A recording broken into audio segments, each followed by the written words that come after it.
to be here. Great. So my name's Briony Liber, for those of you who don't know me. I used to work in the mining industry in environmental and social risk management, and for most of my career I worked at SRK Consulting. But over the last 5 years, I've transitioned into career and leadership coaching, and so it's quite a big transition. But I've been doing quite a lot of work with people in the mining industry still, and I currently volunteer to the Women in Mining South Africa Committee. I lead their mentoring group, and I really enjoy talking to groups like this. I talk to quite a few of the professional groups in the mining industry. So thanks for having me. And it's a real privilege to be able to talk to a group of mentors and mentees.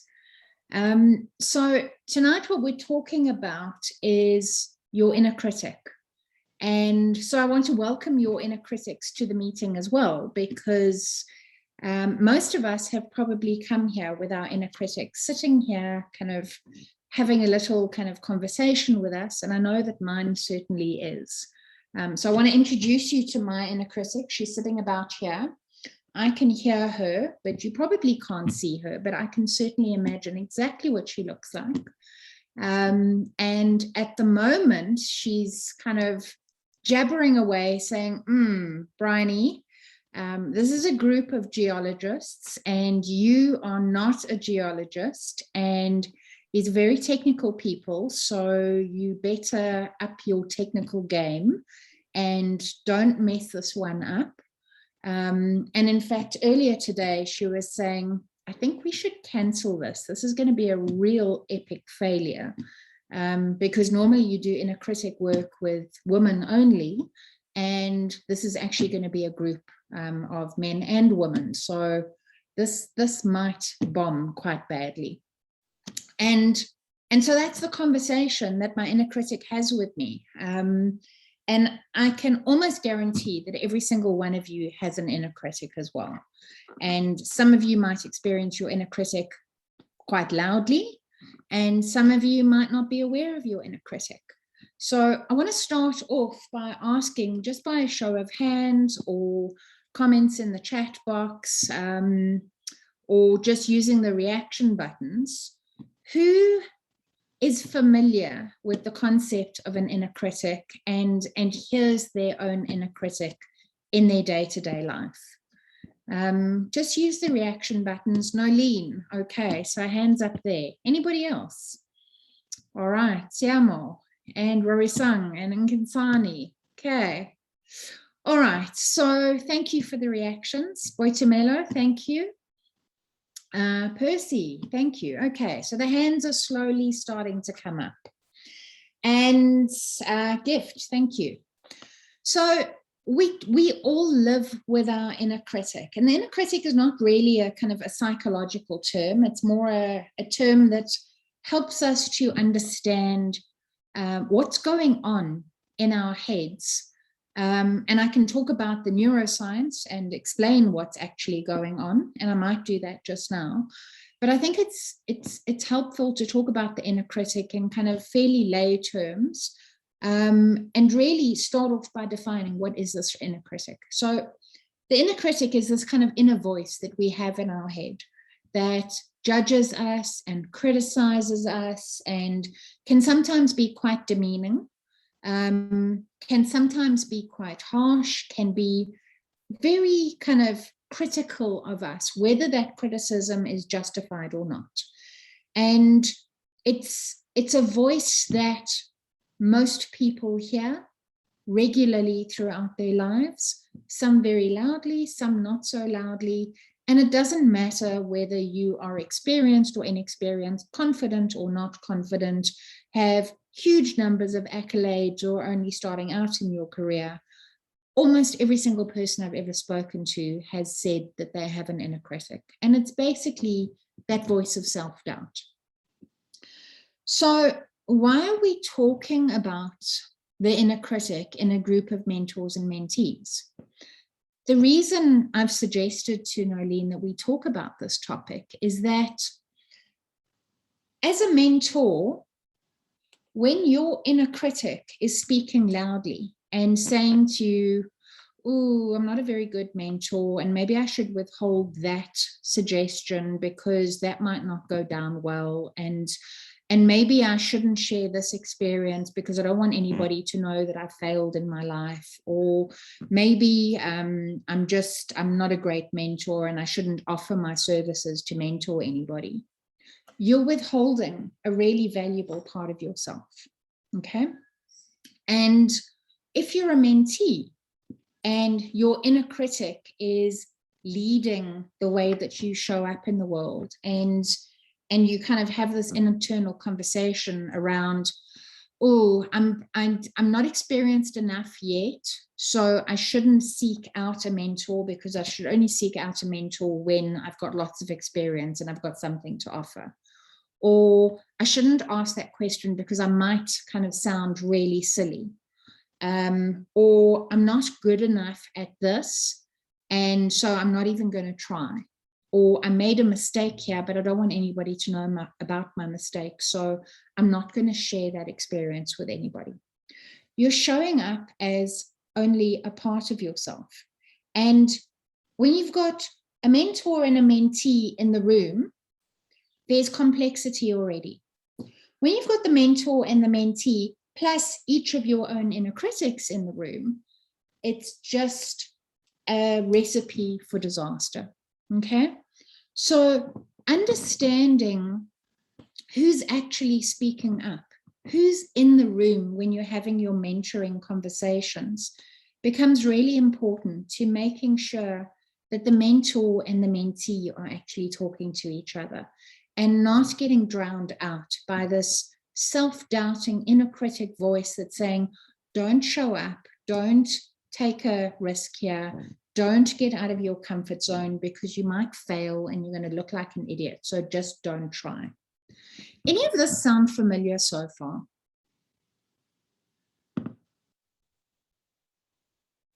Okay, thanks, Nolene. Anybody want to comment at this point?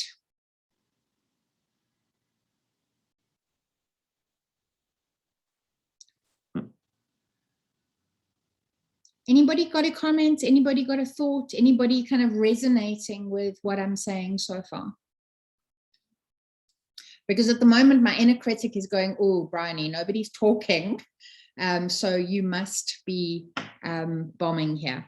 Rory Sung, you had your hand up, so I'm hoping you wanted to say something. And Nkansani says in the comments she can relate. Great. Rory Sung, go for it. No, I was also stating that I can relate, not that I had much to comment on. Okay. So would you share with us what part of this you're relating to? Have you got an example or an experience to share? On my end, it would be more of a situation whereby I'd have to present myself and then withhold, thinking that it's either I'm oversharing, or rather I'd rather have to start building trust from its foundation. So it's more to trying to gauge whether are we there yet, or I should give it time. Because to some extent it may be more personal, or rather you don't want to burden people with things that are completely out of their space, rather depending on the environment that you find yourself in, and rather what's the focus at that point in time. Yeah, and you know, that's such an important point that you're raising, because so often we hold back from asking something or saying something or sharing a vulnerable part of ourselves because we make assumptions that this is going to be a burden to somebody else, or they won't want to talk about this, or I'm going to make a fool of myself, so I better hold back. And when we make assumptions about other people's reactions, we kind of shut down the ability for people to surprise us, okay? And it's when we get out of our comfort zone and we show up fully and we allow ourselves to be a little bit vulnerable, maybe make a mistake, maybe fail, and maybe get through that kind of fear zone into the learning and growth zone, sometimes we're quite surprised by the impact. and the outcome. But we're never going to experience that when our inner critic is going, oh, no, don't say that. You're going to make a fool of yourself. The last time you said that, you made a fool of yourself. So don't be silly. Just stay back and stay in your comfort zone. And so a lot of what I really want to encourage today is to learn how to quieten down the inner critic. Because when the inner critic is loud and it's drowning out all the other conversation, it's hard for us to grow, because really what it's trying to do is keep us safe. Okay. And when we stay safe and we stay in our comfort zones, there's actually no point in being in a mentoring relationship, because all we're doing is protecting ourselves from the ability to grow from getting to know each other and sharing experiences. So I'm going to go to the presentation that I've put together and just share my screen. And I really don't want to PowerPoint you to death, but I do want to share a few slides. And now I'm just trying to figure out how to do this. So bear with me. And I think we're now seeing my screen.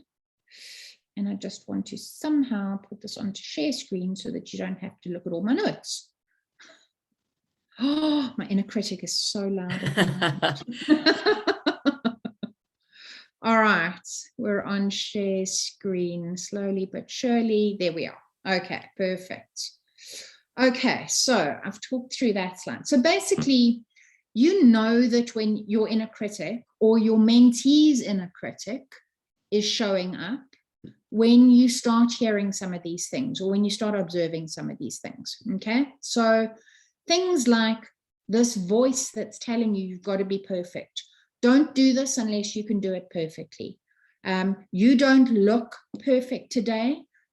You are overweight, so don't go out in public, okay? That's one that I hear often. It talks you out of things. You're not ready, so don't try this yet. It shames you, and this is a really nasty one. It'll say to you, it's almost like a double punch. Okay, it's like a 1-2 punch. It'll say, you're not clever enough for this group, but what kind of an idiot are you to think that you're not clever enough? Okay, so it'll shame you for having a negative thought, but also deposit that negative thought in your head. Your inner critic is kind of like the backing track to your thoughts. It says the same things over and over on a repeat loop. And you'll hear the same lines year in and year out, thinking, I've dealt with this issue, and then it'll come back again. And you'll hear the same things like, you're not qualified enough yet, Briony. Do another course before you try and go and market yourself to corporates. Or you need to read another book before you talk about the subject. Or you're really not ready to present a course on the inner critic. Who are you to be the authority on the inner critic? Which is quite ironic when it's my inner critic talking to me all the time. It's also a voice that can sometimes sound quite familiar. So my inner critic sounds very familiar to teachers and caregivers, and sometimes my mother from the early years of my life, saying things that might have been quite lovingly said, but I interpreted in a particular way that have become quite critical and cause a lot of self-doubt. Okay? So you might hear this voice that feels quite familiar. You know you're hearing your inner critic when it's saying things to you that you would never dream of saying to a friend. Okay? So things like, you're ugly, you're overweight, you're really useless, you really shouldn't kind of step up and try something. You should really sit in the back row the whole time because you are not worth sitting in the front row. Okay? And you would never, ever, ever say that to your best friend. And yet somehow this voice that is part of you says this to you. Okay? It can be a voice that's quite irrational and fearful and sound quite anxious. And it's a very black and white voice. There's no kind of ambiguity. It's always quite prescriptive and very kind of black and white and binary. Okay, so it's yes, no. There's no space for curiosity. Okay, so when you're in a mentoring relationship and you hear your mentee saying, I can't do that, I'm not good enough at that yet, or I haven't got enough qualifications to do that. I really shouldn't be trying for this position because I don't have enough experience yet, or I'm not good enough, and so I shouldn't try and speak at that conference or submit this particular paper. When it's that kind of specific and harsh, you know that your mentee's inner critic is in the room. When you, as the mentor, hear yourself saying, I don't think I should share this experience, but I want my mentor to know that I've failed in my life, or that I've taken a back step in my career, or that I made a mistake and did something stupid. Okay? Because I don't want somebody to know that there are vulnerable parts of me. That's your inner critic showing up. And the problem with that is that when your inner critic gets really loud and it holds you back from sharing parts of yourself, your mentee suffers because your mentee doesn't know that you're a whole person. And I can almost guarantee you that when your mentee knows that you've failed, that you've made mistakes, that you've gone through difficult patches in your career, and that you've had to figure out how to do things through that failure zone, it makes things so normal for a mentee. It makes things so relatable for a mentee, and it suddenly gives insight that as an individual, the mentee is not the only person who's struggling with things. So I really want to encourage you to listen out for these signs of an inner critic talking to you. And I want to stop at this point, and I'm going to stop sharing for a moment, and just ask, and perhaps in the chat, kind of indicate which of those signs are the ones that are most common for you. And in Kansani, I can see your comment here about how one can suppress the inner critic. We're going to get to that, I promise. But I really want to hear, and maybe ask a few people to put up their hands and actually share. What are the things that help you notice that your inner critic is getting loud and speaking and drowning out your voice? Anybody want to offer some thoughts? Or a particular backing track that you hear from your inner critic on a regular basis? And I know this requires you to get a little bit vulnerable here.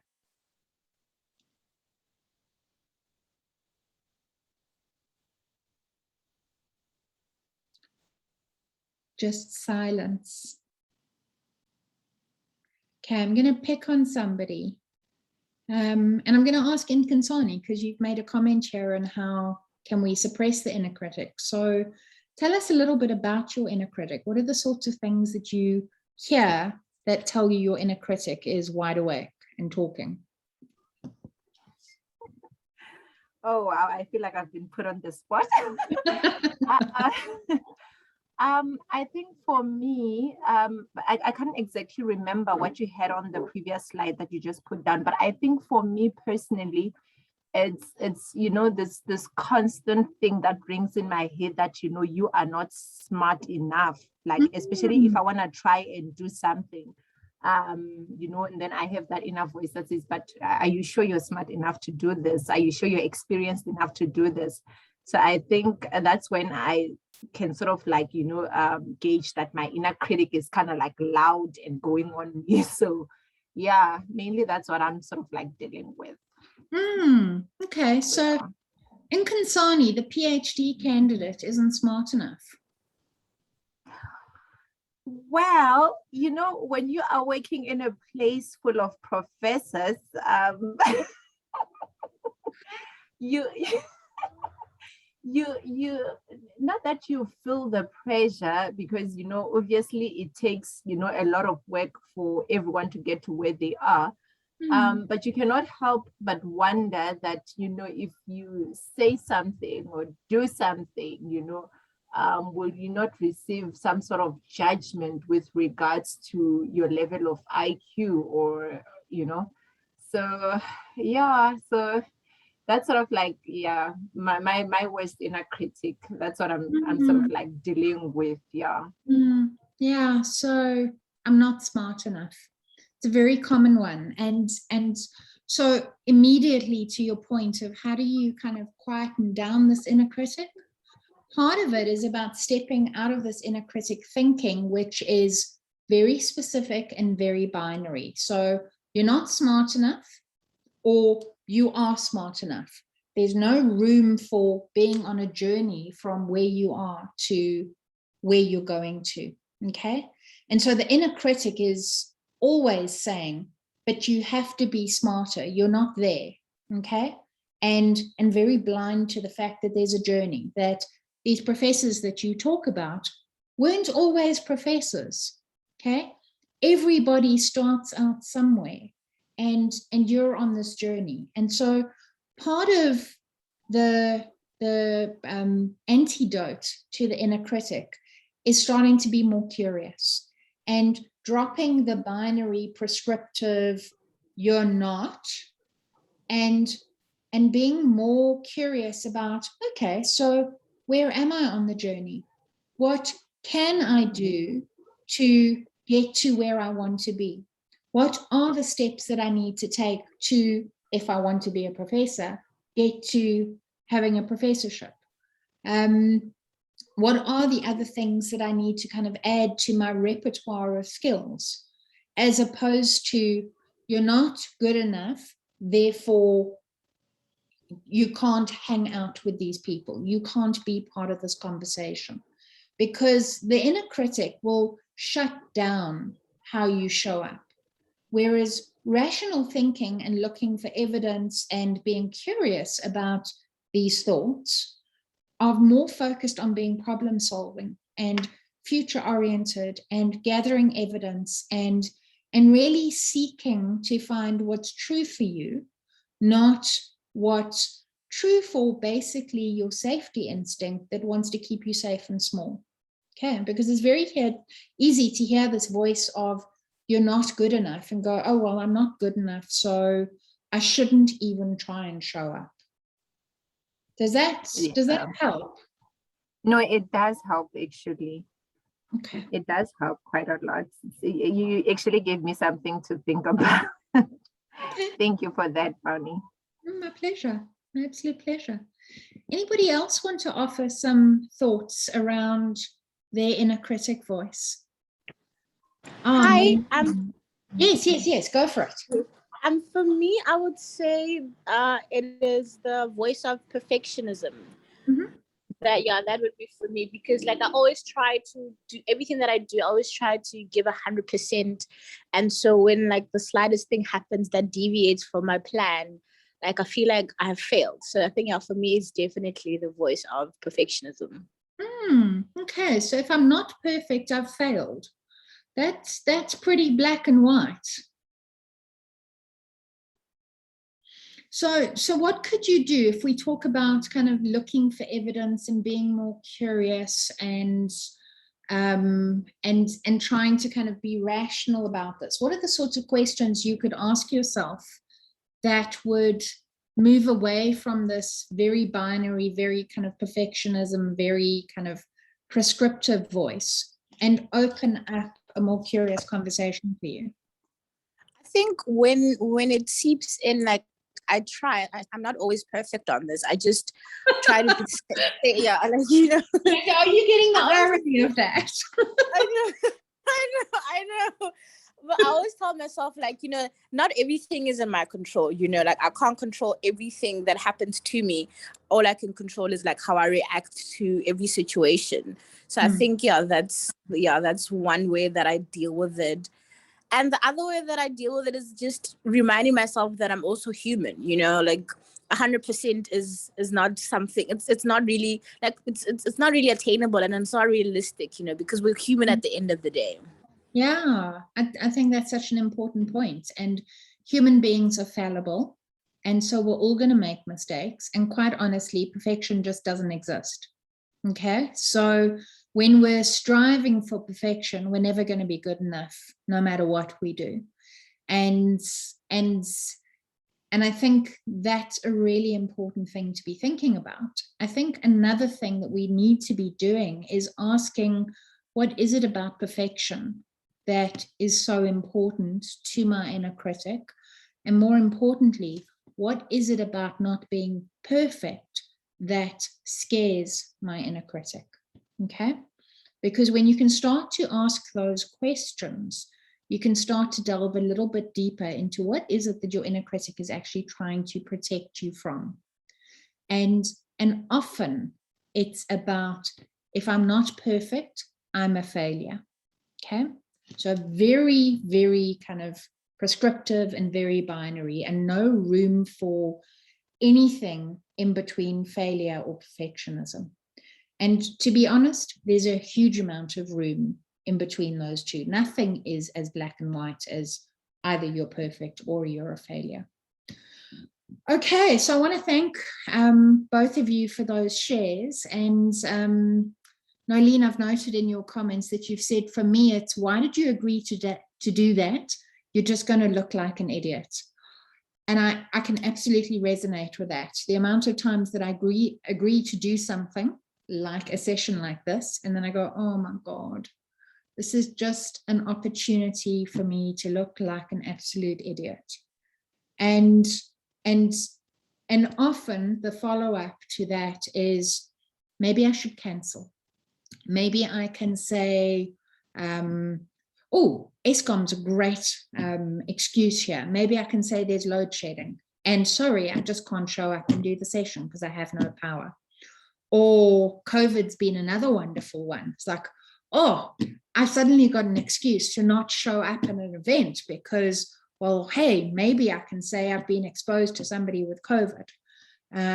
Or I've just had my injection. I'm feeling really exhausted. And we come up with these excuses to stay in our comfort zone, okay? But there's a huge cost to staying in your comfort zone the whole time. And so I want to move on from this because really what our inner critic is an expression of our safety instinct, okay? And what it's trying to do is keep us safe. And so why does this happen? It's because our safety instinct is something that develops when we're very young, okay? And I'm not going to go into I might go into the neuroscience of it just now, but basically when we're young, our caregivers and our loved ones and our teachers and various other people who are part of our upbringing give us feedback, okay?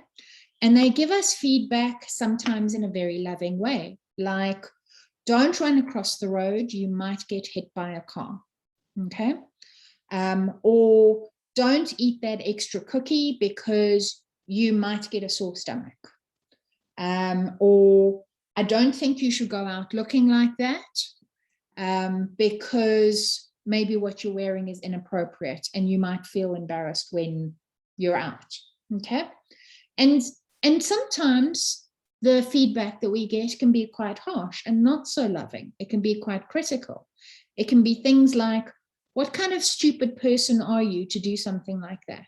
What were you thinking when you kicked that ball and broke the window?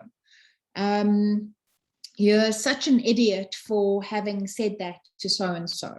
Things like that. And we get all of this feedback as children. And that feedback gets imprinted and internalized and interpreted, okay?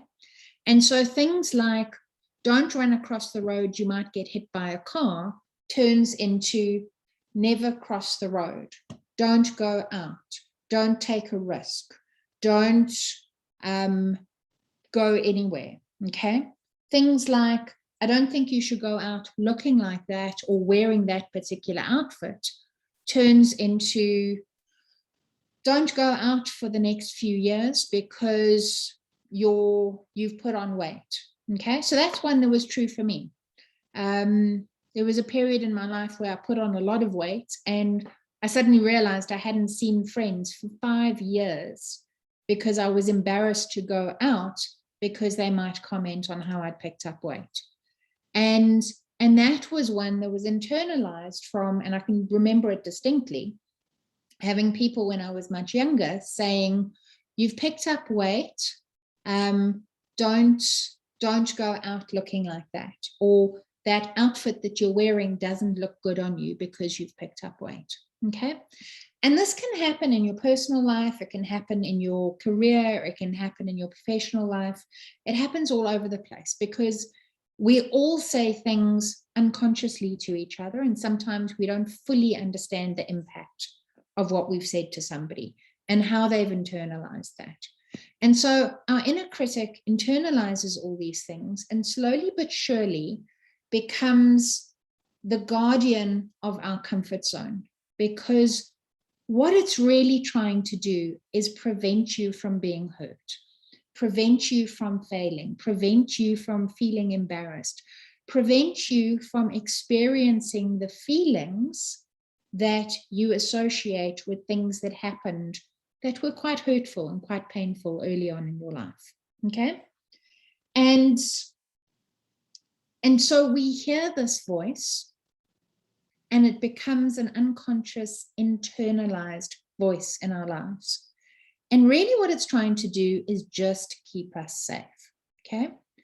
But if you look at this diagram is showing your comfort zone, okay? So your comfort zone by definition is where you feel comfortable, where you feel safe, where things are known for you, where you feel competent, where you know that you're not going to make any mistakes.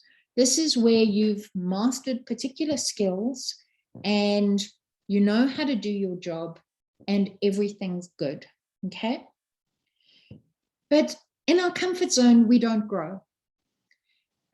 We don't learn. We don't have the ability to expand our repertoire and become greater versions of ourselves. And our inner critic is basically guarding the edge of that comfort zone, okay? And every time you get to the edge of that comfort zone and you start to step out and step up and do something where maybe you don't know what you're doing, but by doing it, you're going to learn. Our inner critic goes, whoa, no, sorry, you shouldn't be doing that. You're not ready yet. You're not good enough yet. You don't know enough yet. You're not a professor yet. Okay, you're not perfect yet. So stay in your comfort zone where it's safe.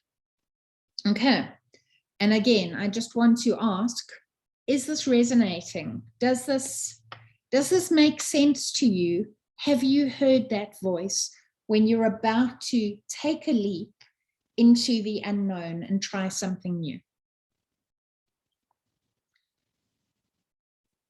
And I'm going to ask if, Rory Sung, fantastic. You put your hand up. Share with us.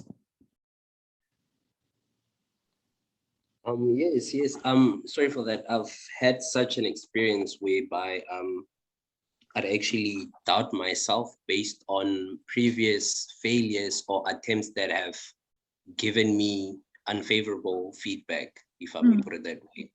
That if I want to try out something new that I believe would be beneficial on my end, I start second guessing and saying, nah, just leave it. You will be judged, or I just self-doubt myself and all that. Absolutely. So that's you having a conversation with your inner critic that's going, oh, if you step out of this comfort zone, you're going to be in this fear zone, okay? And other people's opinions matter here. And let's find some excuses to not go out here. And, I think we really need to kind of second guess your confidence here. and find reasons not to go any further. Get back into this comfort zone where it's safe, okay? But the one thing that I want to position for you, because basically your inner critic is, as I've said, the guardian of your comfort zone. It wants to keep you in the comfort zone, all right? But when your inner critic starts chattering really, really loudly, if we reframe this, we can start to look at that chatter as a red flag or a sign that's saying, hey, you're at the edge of your comfort zone. Sure, it might be scary out there, but if you take a leap out of your comfort zone, imagine all the things that you can learn. Imagine all the growth that you can experience. And when you're out on this periphery, about to step into this fear zone, you're actually about to take that leap into new, bigger, exciting things. That's you getting a sign that you're about to show up and start shining in your life, start taking on bigger things, start stepping up and leaning into your life and into your career. So what I want to encourage you to notice is when your inner critic is talking, we can either choose to go, oh, no, you're right, I must listen to you and I must stay small. Or you can choose to listen to it and go, thank you. You're giving me an indication that I'm about to step up and do something bigger. And sure, it might not be a soft journey, but there's enough here that suggests to me that it's worth stepping up and stepping out. Okay. How does that sound? Looking at the diagram in front of me, I believe I actually go back and forth about it, of which it extends the time frame and all that, as I try to challenge myself and say, nah, just go with it. We'll see what happens. However, I meet another obstacle and then I bounce back. When even I'm in the learning zone, I bounce back to the comfort zone until perhaps I'll say the feedback that I personally want gives me the time to actually move then to the growth zone and actually appreciate the risk that I've put myself in, because I always consider them as risk and all that. Yeah, and you are taking a risk. And I think that's such a beautiful insight, that this is not a linear journey at all. You don't just go from your comfort zone, through your fear zone, into your learning zone, into your growth zone.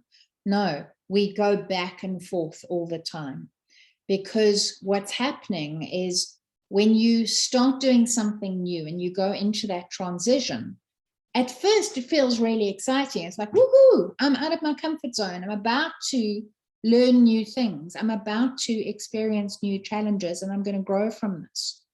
And then we hit that first road bump where we suddenly realize what made me competent to get to this point is not what makes me competent to go further. And so I'm going to have to learn new competencies. And the moment we're having to learn new things, we're having to be conscious, okay? We're having to be wide awake. We're having to exert energy. And that gets us out of our habitual stage, which is basically what our comfort zone is. Being in our habitual stage is wonderful because we don't have to exert energy and we don't have to think too hard.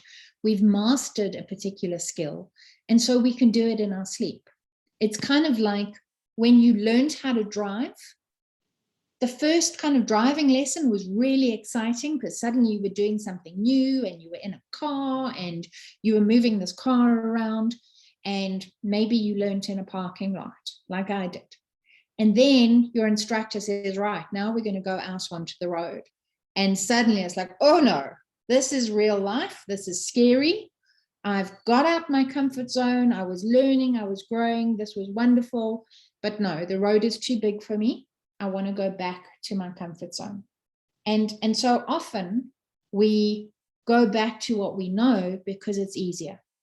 And this is exactly, but if you look back now on now driving for however many years you've been driving, suddenly all that fear that you had when you were learning how to drive is gone. And going from A to B becomes an unconscious activity. Who last consciously thought about how they drive and consciously thought about exactly how they got from point A to point B? Show of hands, anybody in the last 2 years remember consciously driving? Rory Sang, are you saying that you're still very conscious when you drive? Oh, no, I'm just agreeing with what Nkensani is stating up there. Okay, yeah, one must take a leap of faith and move into the fear zone. Exactly. But taking that leap of faith is scary, okay? But you've got evidence in your lives that you've taken multiple leaps of faith. You wouldn't be where you are right now if you hadn't taken leaps of faith. But the more we get feedback and the more we experience difficulties, the more ingrained that fear becomes and the louder our inner critic can get. So part of this is about moving out of this unconscious stage of just taking whatever life puts at us and moving into a conscious stage and actively choosing whether we're going to listen to this voice and whether this voice is helpful or not. Okay.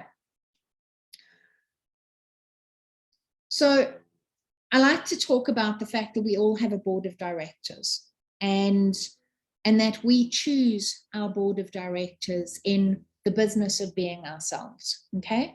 And our board of directors should have mentors and coaches and people who inspire us and people who encourage us and people who ask us the tough questions and people that we can just have fun with and be ourselves with. And our inner critic wants a seat on your board as well. But your inner critic wants to be the director of risk avoidance. That director that says, don't do that because it's too risky, okay? And while I've said to you that your inner critic plays this very important role in saying to you, you're about to get to the edge of your comfort zone, and maybe on your board of directors, that should be the position that you want your inner critic to take, rather than the risk avoidance position. If we give the inner critic this position as director of risk avoidance, it ends up causing a lot of self-doubt, and it ends up causing you a lot of missed opportunities. So this is the first part of this kind of session, is really kind of positioning what this inner critic is about, okay? And we don't want a director of risk avoidance. Maybe we want a director of risk management or risk identification, but not necessarily risk avoidance, especially when it comes to the cost that that risk avoidance approach can take. Now, often people say, well, then I must just banish my inner critic. My inner critic must bugger off and get kicked out, and my inner critic has no place in my life, okay? But the problem is that the more we have a fight with our inner critic, the more we tell our inner critic to disappear, and the more aggressive we get with our inner critics, the less our inner critics feel heard. And actually what happens is our inner critics get stronger and they bounce back harder and they become more critical and more loud. And so part of going to Nkensani's question earlier is, instead of fighting with our inner critics, we need to get to know our inner critics, get to know what they're about and why they're here, what they're worried about, and have some compassion. Because at the end of the day, our inner critic is one part of ourselves. And if we spend our time being at war with a part of ourselves, we're just expending a huge amount of energy trying to get rid of a part of ourselves that we can't detach from us, but we can get to understand. So I want to spend the rest of the session talking about, okay, so how? So what do we do here?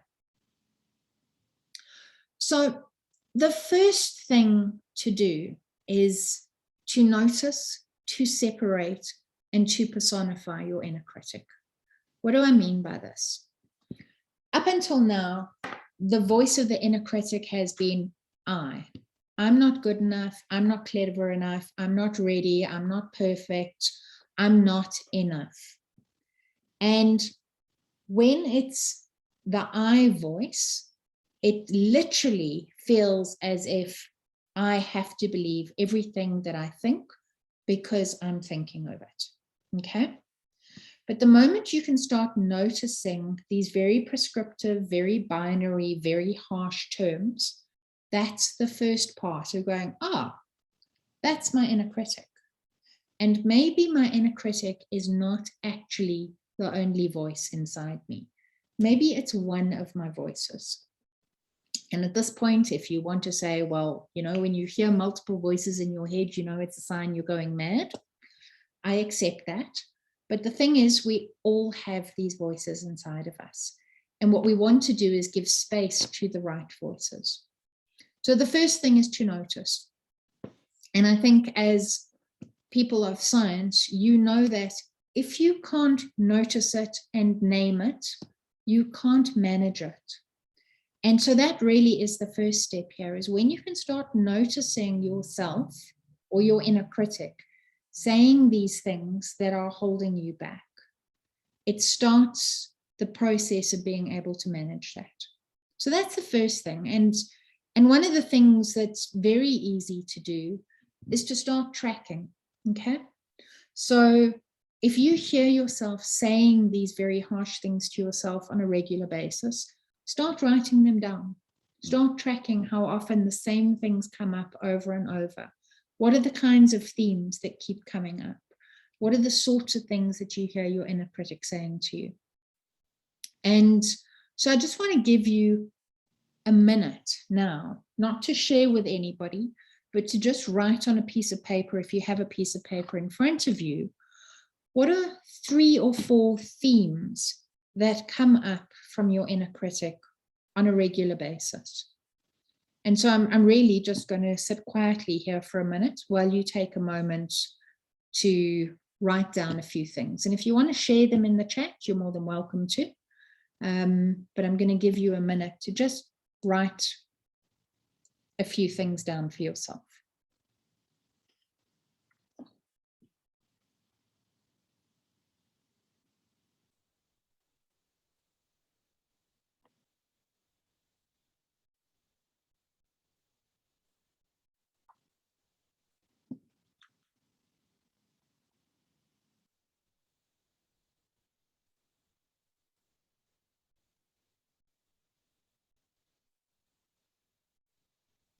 And at this point in these sessions where I give people space to write, my inner critic starts going, nobody's writing.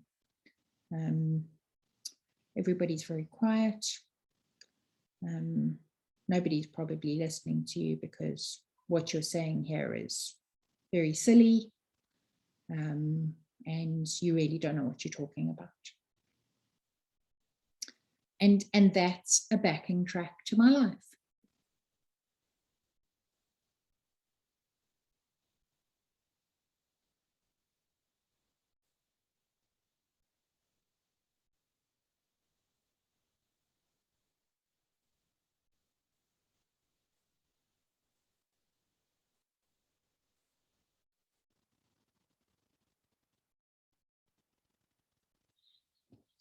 So the second part of this is to separate, because once you can notice the things that come up quite regularly for you, the next important part is to change that language from I'm not good enough to, my inner critic saying she doesn't think I'm good enough.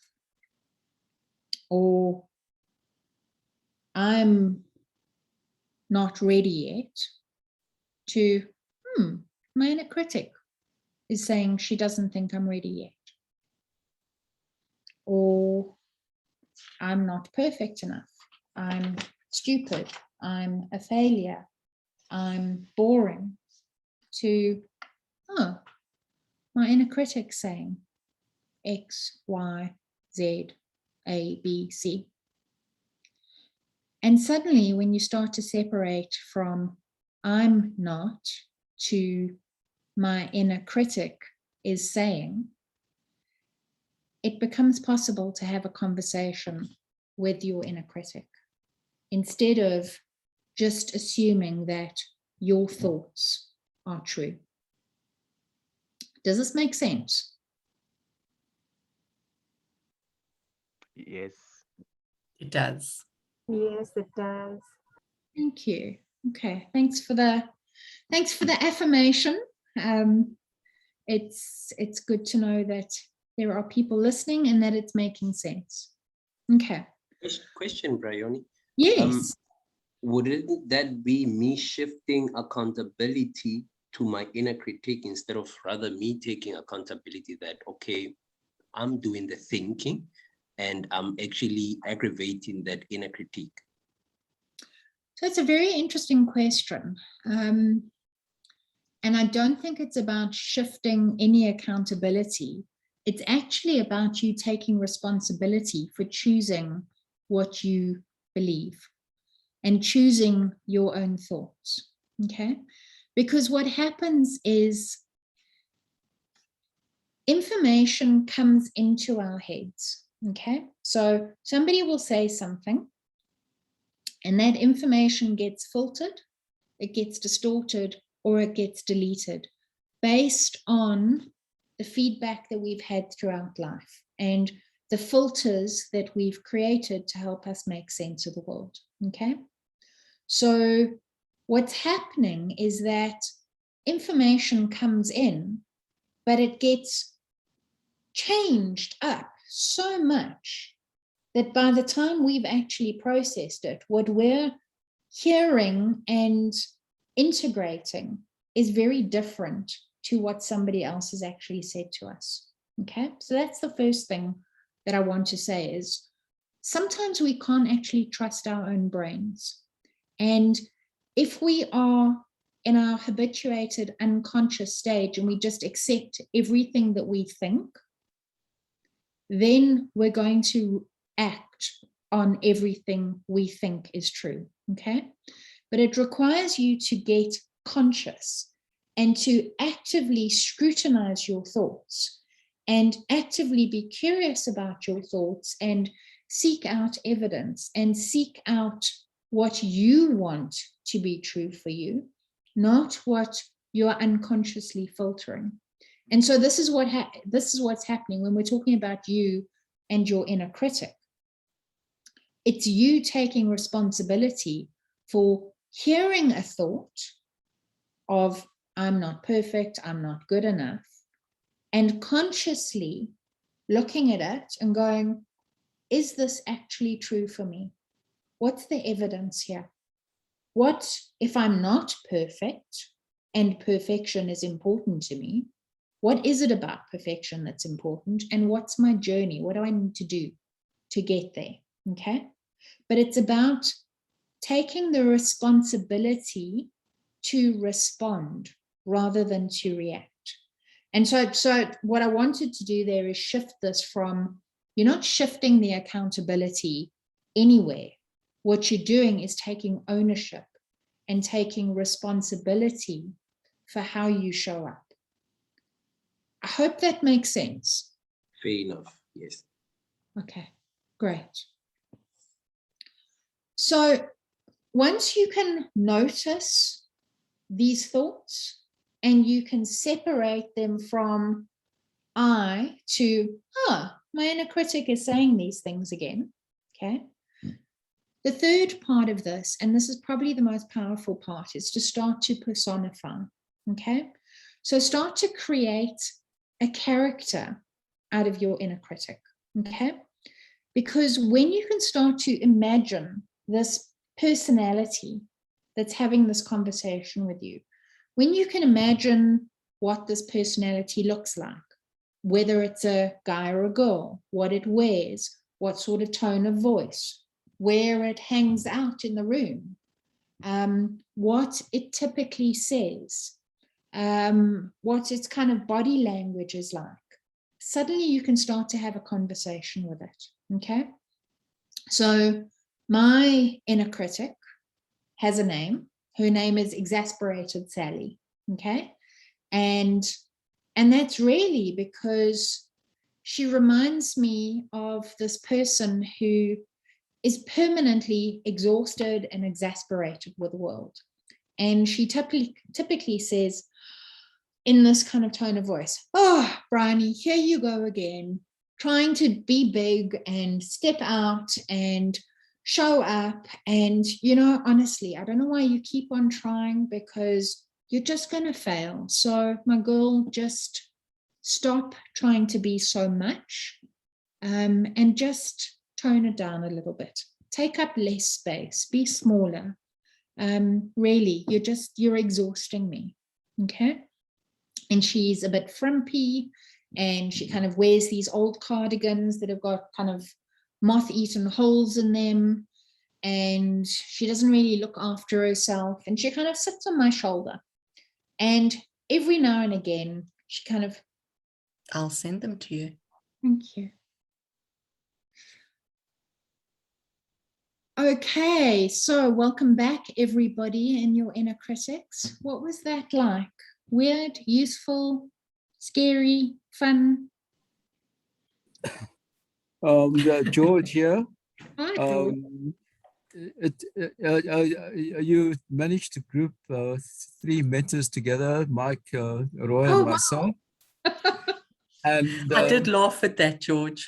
yeah, and unfortunately, Roy seems to have connectivity problems. Myself and Roy sort of like chatted for a minute, and then he disappeared, and then Mike got online, and then we chatted for the time available. And for some strange reason, we both agreed that we, being oldish people, retired, don't seem to recall basically any serious self-doubts as such in our whole careers as such. Of course, we did have times where we were unsure, but our inner critics as such, I don't think we really came across something feelings that strong. So yeah, so we Mark and myself, I'm not sure about Roy, we think that probably for the mentees who are on the way to a career, that type of analysis would be more useful. And it's useful for us mentors to know what to talk to our mentees about. So in that respect, we think it's very useful. Yeah, so again, just in terms of personifying our inner critics, us retired people are a bit past that stage. Thank you, Briony. No, absolutely. And I thank you for that comment, because I think it's a wonderful insight for a number of reasons. And I think women tend to have much stronger inner critics than men. So this is part of the research. And often women hear their inner critic quite loudly when they are working in things that are normally seen to be the masculine domain. Equally, men tend to hear an inner critic when they are doing things that are seen as more the feminine domain. So as gender roles have started to change over the last kind of 10, 15 years, women in the workplace, women earning more than men in some cases, men having to do more caregiving roles, and how kind of gender roles have become a lot more fluid. So inner critic issues are becoming a lot more prevalent across both genders. And so when you talk about men, retired men, probably I would imagine kind of being more in the kind of traditional masculine roles, it doesn't surprise me when you say you haven't necessarily heard a strong inner critic voice. But I really think it's valuable to know that your mentees probably are, and that they might be hearing quite different things depending on gender. And that the working world has become a lot more complex for younger generations. And so we can expect inner critic conversations to be taking place. But thank you for the observation. It's good to hear. Nolene, you had your hand up. Was there something that you wanted to share or say? I did. When George was talking about retired, I was thinking earlier whether, you know, the fact that I've just retired puts me into an area of comfort where I can now say, well, I don't have to do that anymore because I've retired, you know, so I can now step back and go, oh, look, I don't have to put myself out there anymore because I'm retired. So I was just thinking about that when George was talking. Or I choose to put myself out there because I want to. Or something like that. Svedi, you've got your hand up. Yeah, Briony, thank you. It's a very interesting thing. I mean, I in our session, I was just talking to one of the mentee, saying to him, you know, I think every single young person must go through a session like this. It's so important. As you become older, get experience, you can manage those things. Okay. But perhaps there are people who don't go through such things and they don't experience it. But a quite number of people experience this inner critic in their life. Sometimes, I mean, when I was young, I always felt that, you know, I'm not well equipped to do certain things. It used to come to my mind. But as I got older, gained experience, I managed to manage that inner critic in me. Okay. And maybe sometimes you make mistakes. Okay. You learn from those mistakes and you learn how to manage, you know, the after effects of those things. Yeah. So it's an excellent, I think it's an excellent exercise for me to understand this concept. And if you can give something like this to the youngsters, more of them to be aware of this issue of inner critic. I mean, going to give a public speech. Not many people can just stand up and go and give a public speech. Very few people, in fact, without fear. Even you know, people who are politicians who can speak very well, it always comes that fear. Will I deliver a good speech? But they manage to manage that fear in them. So it's, if you read about public speaking, they will always tell you that, I mean, even experienced public speakers, you see them on TV, the politicians, whatever, there is that fear before they stand up. But they've managed to manage that fear. And it makes them to succeed. If you fail to manage that fear, you will be in trouble. You see?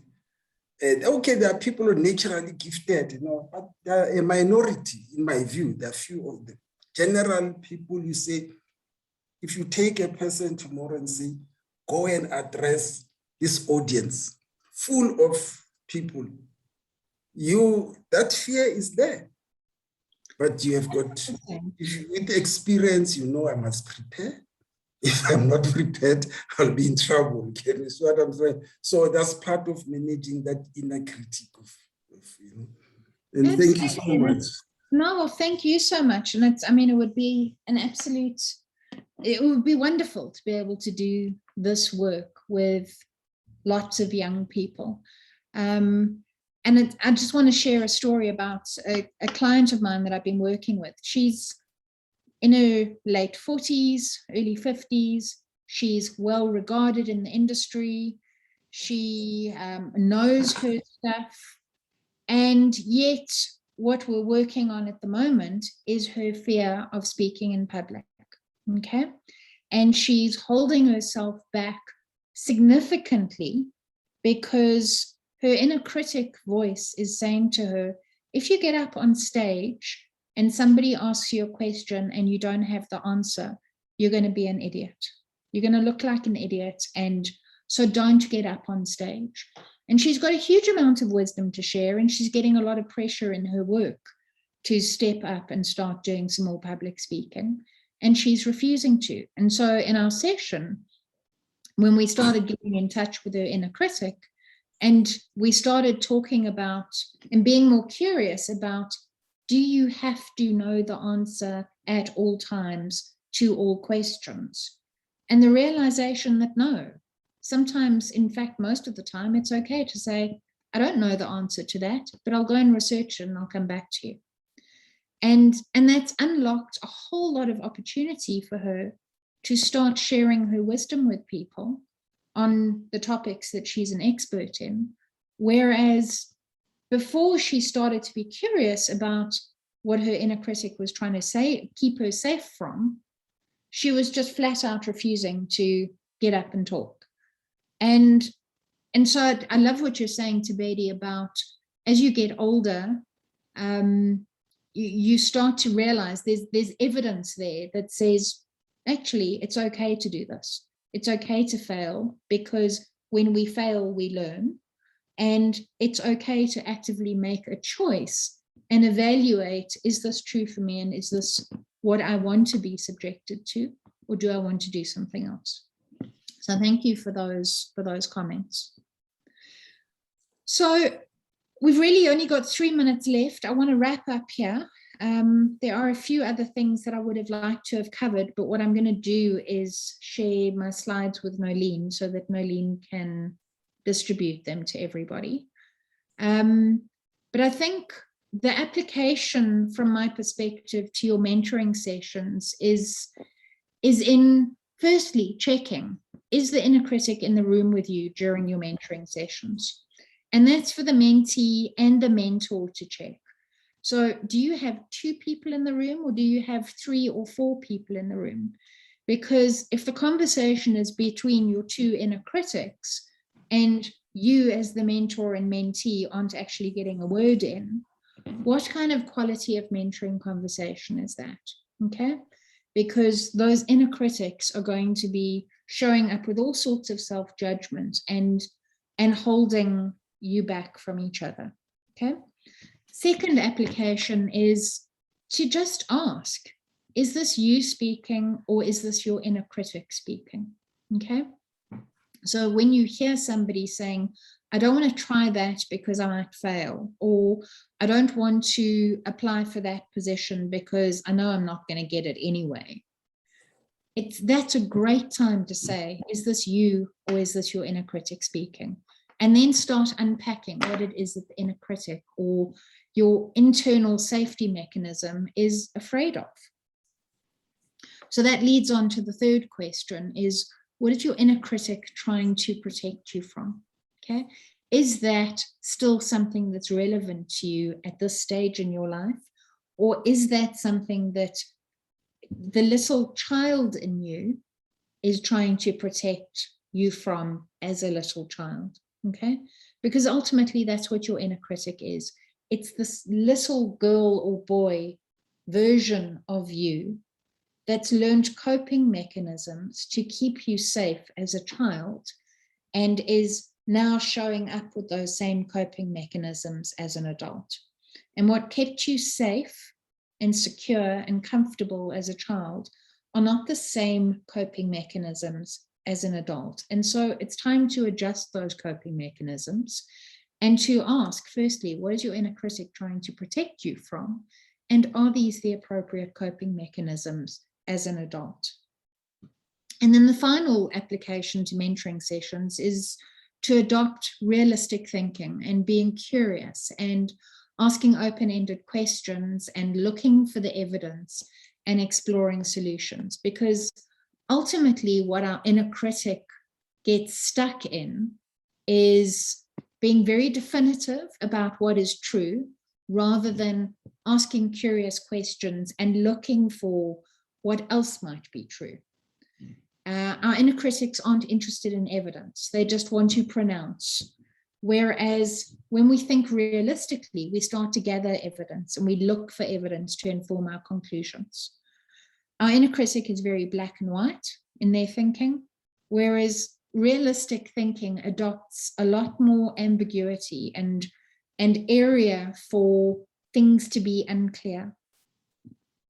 Our inner critic is very yes or no, whereas realistic thinking is all about more open-ended questions, more exploration. Our inner critic looks at the problem and staying stuck in the problem and focusing on areas where we lack something, whereas our realistic thinking adopts an attitude of looking for solutions, looking for what we can leverage as opposed to focusing on what we lack, and looking to be forward moving rather than staying stuck in where we are. So those are a couple of things that I want to offer you to use in mentoring sessions. Is the inner critic in the room with us? Who's speaking, you or your inner critic? What's your inner critic trying to protect you from? And how can we adopt some realistic, curious, exploratory thinking here? And that's really what I have to offer today. We're going to have a second session at some point. I'm not sure when, Nolene, you're going to schedule that for.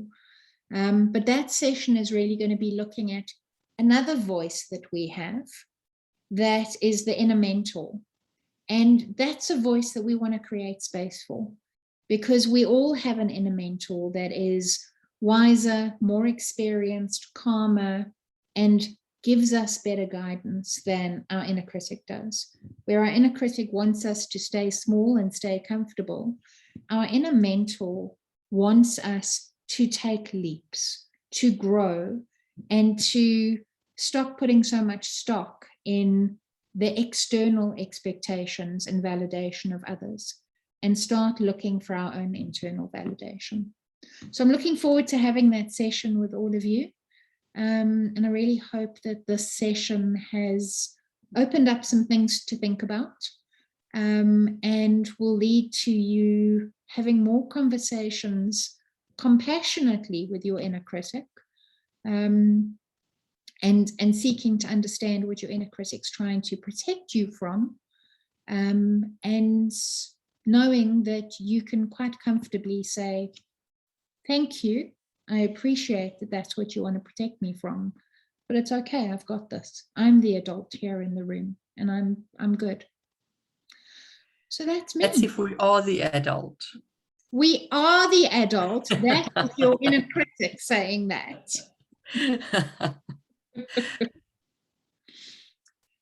Thank you so much, Nolene, for the opportunity. Briony, thank you. I see there's a comment from George. Any other comments or questions before we wrap it up for the evening? Can I just jump in? Sorry.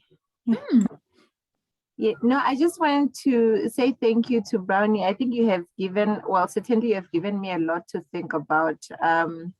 I think when we went to the break room, I actually realized from my fellow mentees that we tend to be fearful of a lot of things. And I've actually realized that our fears are pretty much common. And when one realizes that, it also gives you, like, you know, a bit of comfort in a way, if I should put it like that, that, you know, you are really not alone. Everyone else is dealing with this, you know, sort of issues. So it gives one hope that, you know, you can actually, like, you know, overcome your fears. Yeah. So yeah, so thank you so much for that exercise as well. I think I walked away with something very meaningful. I'm so glad, and I want to thank you for saying that, because when we hold back from sharing our common fears, we all think we're alone, and we all assume that there must be something wrong with us. But the moment we start to share these things and we kind of let our inner critic go and hang out somewhere else, we let ourselves be a little bit vulnerable and get out of our comfort zone, we start to normalize our experiences. And the moment we realize that this is normal stuff, it's not you being crazy or you being not good enough. Actually, everybody goes through this. It somehow becomes a lot easier to deal with. So I really want to encourage more of these conversations with your mentors and between yourselves, and just introducing the concept to people around you.